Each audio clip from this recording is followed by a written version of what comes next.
정치권이 6월 지방선거 체제로 전환되면서 여야의 행보도 바빠졌습니다. 새누리당은 모든 당력을 지방선거 승리에 집중할 것을 다짐했고, 민주당은 연평도를 방문해서 안보 의지를 다지고 있습니다.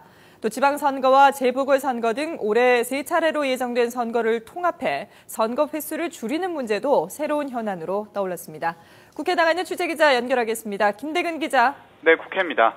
네, 저희 여야가 지방선거를 앞두고 바쁘게 움직이고 있군요. 네, 그렇습니다. 새누리당은 6월 지방선거가 정부 여당의 향후 국정 운영에 큰 영향을 미칠 수 있다는 점에 주목하고 반드시 승리하겠다는 각오를 다지고 있습니다. 최경환 원내대표는 오늘 회의에서 이번 선거에 승리해야만 박근혜 정부 2년차 국정 운영이 탄력을 받을 수 있을 것이라고 밝혔습니다. 특히 국민들이 바라는 것은 오직 경제 활성화와 일자리 창출을 통한 민생 안정일 것이라며 지방선거 승리를 위해 국민이 먹고 사는 문제를 가장 우선 해결해야 한다고 강조했습니다. 또 앞으로는 당의 모든 역량을 지방선거 준비에 집중하고 맞춤형 공약 개발과 이슈 선전 등을 위해 노력해 줄 것을 당부했습니다. 민주당은 지도부가 연평도를 방문해 현장 최고위원회의를 여는 등 안보 행보를 이어갑니다. 지도부는 연평도의 주민대표 수호 등을 둘러보고 군부대를 방문하며 NLL 수호 의지 등을 밝힐 예정입니다.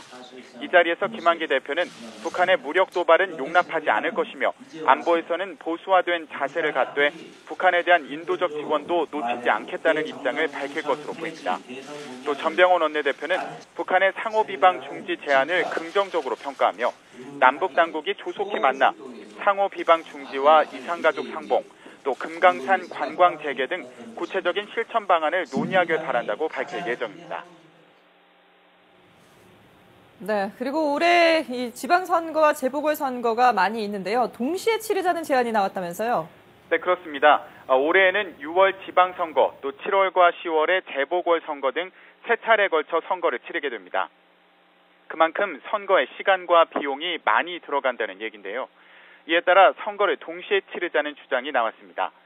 새누리당 최경환 원내대표는 오늘 회의에서 정치권이 1년 내내 선거에만 매달리는 것은 도리가 아닌 만큼 7월로 예정된 재보궐선거를 6월 지방선거와 함께 치르자고 야당에 제안했습니다.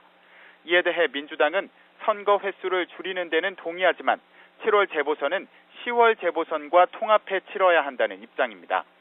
민주당 전병헌 원내대표는 지방선거는 그야말로 지역 일꾼을 뽑는 것이고 국회의원은 국민의 대의기관을 뽑는 것이므로 7월과 10월 재보선을 묶어서 지방선거와는 별도로 치르는 것이 합리적이라고 주장했습니다. 이처럼 아직은 여야가 이견이 있지만 선거 횟수를 줄이는 데에는 공감하고 있는 상황인데요. 하지만 무소속 안철수 의원 측은 횟수를 줄이는 데 반대하는 입장입니다. 새정치추진위원회 금태섭 대변인은 논평에서 새누리당은 정권에 대한 심판을 최소화하려는 것이고 또 민주당은 광역단체장 출마를 준비하는 현역 의원들의 운신의 폭을 넓혀 기득권을 보장받겠다는 속셈이라며 반대 입장을 밝혔습니다. 여야와 안철수 의원 측까지 각자의 유불리에 따라 입장이 엇갈리면서 선거 횟수 축소 문제가 정치권의 새로운 쟁점으로 떠오르고 있습니다. 지금까지 국회에서 YTN 김대근입니다.